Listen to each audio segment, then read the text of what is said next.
Ayan guys, luto na. Ayan, ayan, ayan. Kita nyo guys. Oy, kuha na kayo. Okay. Alis na ako. Dadaling ko ito doon sa Thanksgiving kasi ngayon eh. Kaya ito ang dadaling ko. Ayan, ayan, ayan, ayan. Ito lang naman ang kaya kong gawin guys.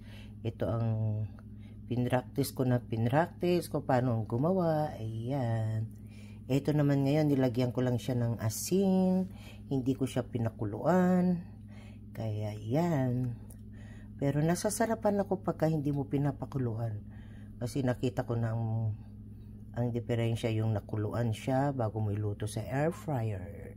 Pero ito nilagyan ko lang ng asin. Ayan guys.